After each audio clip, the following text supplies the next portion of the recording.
Is this Ozark Trail knife better than the one that broke the internet? Or are one of these premium Ozark Trail knives better? I bought all of the best Ozark Trail folding knives at Walmart, and I'm going to find out which ones are worth the money, which ones I wouldn't buy again, and which ones I would actually everyday carry. How's it? My name is Hugh, and I've been super impressed by this $10 Ozark Trail folding knife, and a lot of people on the internet have been also.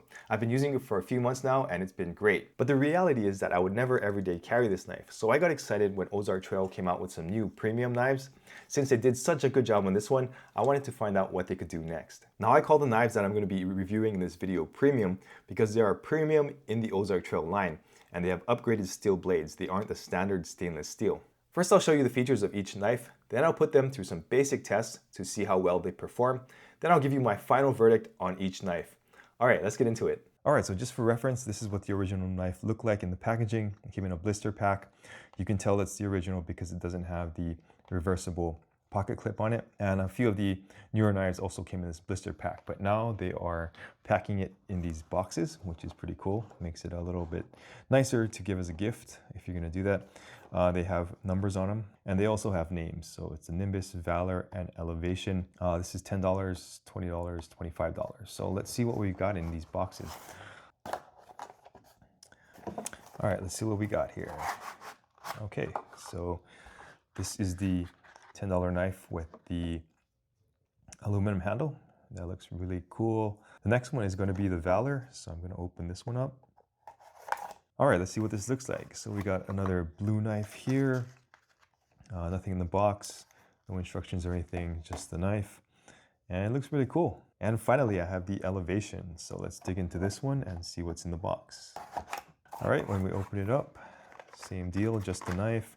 This one has the G10 scales, so initially that feels really good. All right, so I'll kick it off with the knife that started it all. This is the 7.5-inch Ozark Trail knife. It was known just by that generic name. This knife is currently $10, so a fantastic deal. What people like the most about it is the blade is D2 steel, so it's an upgrade from generic stainless steel. Another great thing about this knife is that it has a crossbar lock and the blade is on bearings. So it's very easy to take this knife out and put it back in, no issues there. This blade has a drop point and it has a coating on it. Now this is the original knife. You can tell because there's no reversible pocket clip. The newer ones have the reversible pocket clip, and that's how you can tell it's a newer one. The newer ones also come in different colors. So you can get black and silver, and I think it's OD green.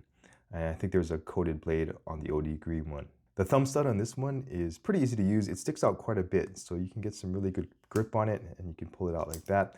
The geometry of where it's placed isn't the greatest. If it was a little further out, that would make it easier, obviously, but it's good enough. The scales in this are plastic, and I looked on the Walmart website and they said there's a little bit of fiberglass in there, I think like 30%, but it does feel very plasticky, but there is some pretty good grip on there. It's decent, but not fantastic. There's a lanyard hole at the back. The liner is all metal. And when you open the knife, there's a little bit of jimping at the top of the blade, a little bit on the handle, and a little bit down here. The traction on this isn't fantastic, but I guess it's better than nothing. Now let's take a look at the blade play on this. When it's closed, there's a little bit of play, as you can see. When I open it, no play there and no play there, so pretty solid. So as you probably know, this is a clone of the Benchmade Bug Out, so it has similar ergonomics. It does feel plasticky, like I said, but it has decent grip and I like the way it feels in the hand. Now, believe it or not, this next knife is also only $10. It's called the Nimbus and it has aluminum scales. It only comes in this color. It's a flip-out mechanism. It has a D2 steel blade like the last knife, and it has a liner lock on the inside. The total length of this blade is only 7 inches, so it's a little bit shorter than the other blades on this list, and it's the only one that doesn't have a lanyard hole. The blade is a polished drop point, so it looks really good. And what I like the most about this blade is that it comes out really easily. So I can just use my finger power to bring it out. Since it is on bearings, it does move a lot smoother than other knives, and the liner lock works well also. Now, just to show you how good that knife is, here's a $5 knife from Ozark Trail. But when I try to flip it out, I can only get it halfway with my finger. The only way I can get it out is to use my wrist, and that locks it out. On top of that, this $5 knife is pressed all the way to this side, and there's a ton of play in the blade. In comparison, this knife is solid and it barely moves when it's folded. And when I open it up, there's no play this way and no play this way either. It's really solid. This knife also has a full metal liner, and the thumb studs don't stick out as much as the previous knife, and there isn't a whole lot of grip on it, so it's a little bit harder to bring it out. It's not terrible, but it's not as easy as the previous blade. Like with the other knives, the pocket clip is reversible. The pocket clip is really polished. It looks really good. This knife has a little bit of jimping here on the top of the blade, a little bit on the top of the handle. This grip is really good. This one is very minimal, and there's nothing on the bottom. Now, when looking at overall feel of this knife, the knife is very slippery. I wish it had more grip. I'm going to do a grip test on these knives, but I think this is going to be maybe too slippery to use. Otherwise, it's a really well-constructed knife, and it looks good. Next up is the Valor, and this one is $20. Has a beautiful blue color on it. These scales are aluminum. This blade is made out of 14C28N steel, so a bit of an upgrade from the other knives. This one has a crossbar lock. It has the bearings on the blade, so it has a very similar action to the first knife. It's very easy to take it out and put it back in. Just like all of the knives on this list, this one also has a metal liner, which makes it super tough and very durable. This knife only comes in this blue color. The blade also has a coating on it, and it's kind of a brown. And this is a Tonto blade. There is a lanyard hole at the back. There's also a reversible pocket clip. As you can see here, this one is black. And there's a little bit of jimping on the top of the blade. That's very good grip right there. That's probably all you need. There's no jimping there, no jimping there, no jimping there, and no jimping there either. The thumb studs on this knife don't stick out a whole lot, so it's not quite as easy to take it out. It's okay, but it's not as good as the first knife. Now, when it comes to blade play on this knife, there is quite a bit of blade play when it's folded, when it's out.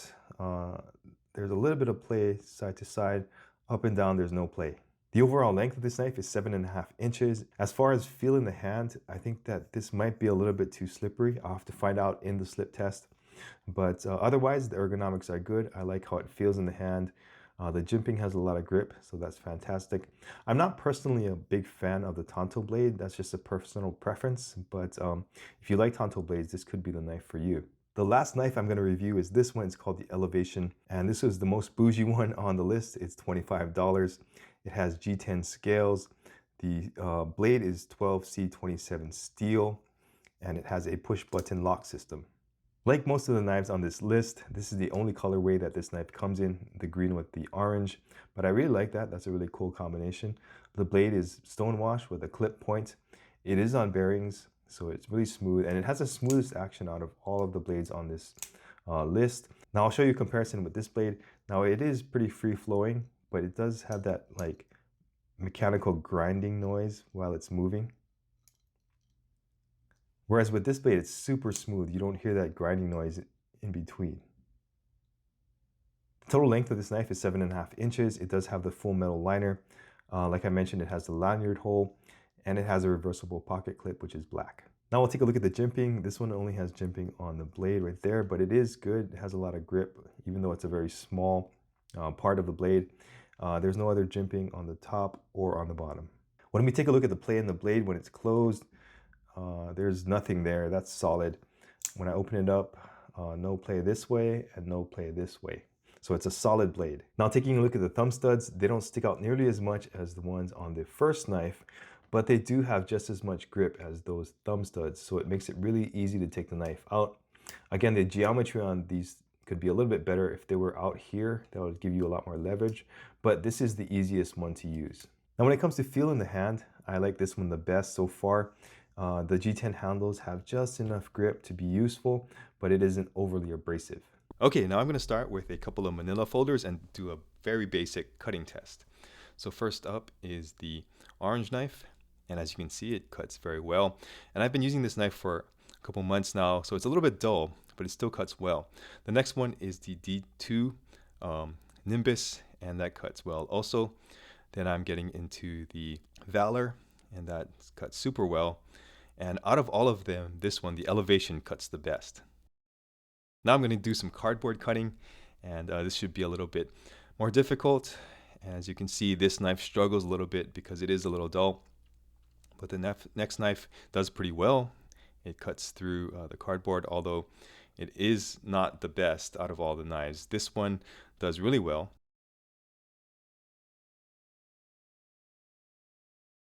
And again, this one performed the best out of all four.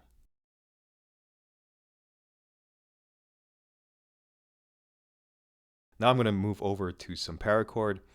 And again, this knife was a little bit dull, so I had a little bit of trouble with the paracord, but I got it. I should really sharpen that knife. This one did it on the first try. This one was a little bit better. And this last one was buttery smooth. This was the best one out of all of them. Now I wanted to find out how grippy the handles are. So I'm going to put a little water on my hands and a little bit of coconut oil and see which ones slip. So first of all, I'm going to do a baseline test. All of the knives passed. I was able to move this 20-pound dumbbell just with my hands and a dry knife. So dry, the knives are pretty good. Now let's get into the water. So I'm going to wet my hands a little bit here. I'm going to start with the regular orange knife. And yep, that works. Then I'm going to get to the Nimbus with just water. And as you can see, I cannot hang on to it. It just slips out even with just 20 pounds of resistance. So that makes it very slippery under wet conditions. Same thing with the Valor. This one slips also. So probably not the best knife to use when it's wet. Finally, we have the Elevation with the G10 handles, and that works fine with water. So a lot of good grip there. Now I'm going to clean them off and do the coconut oil test. So same deal here. Put a little coconut oil on my hands and then try to pull this dumbbell with the knife. Now, since the other two knives failed, I'm only going to do the first one and the last one to show you how well these do. And these both passed with flying colors. All right, so final conclusions. The blue knives I would not buy again. I think they are just too slippery to be useful. And although this is a good flipper mechanism on this knife, it's much less convenient than the crossbar lock on the other knives. So I would not get these two again, but these were fantastic. So obviously this is the one that broke the internet, and it's still holding up after months of use. So I really like this knife. I think it's fantastic. It's great because it's only $10, crossbar lock. You can put this in your cabinet. You can put a couple in your emergency bags. You can leave some in the kitchen, and you won't break the bank with this one. Now, this is the most expensive one, the Elevation, but this is also the best one. And I would actually every day carry this knife. It's that good. And if you compare the features on this knife to similar knives from other manufacturers, like the bigger names, you're gonna be paying at least double for those knives compared to this knife. So this is a tremendous value. And I'll probably pick up a couple more of these just to have them around. But I really like this knife. I think it's fantastic. So I highly recommend it. If you found the information in this video useful, you might like the video that's coming up next. And while you're here, give this video a thumbs up. Consider subscribing to the channel if you want to get more content like this. And you're awesome. Thanks for watching.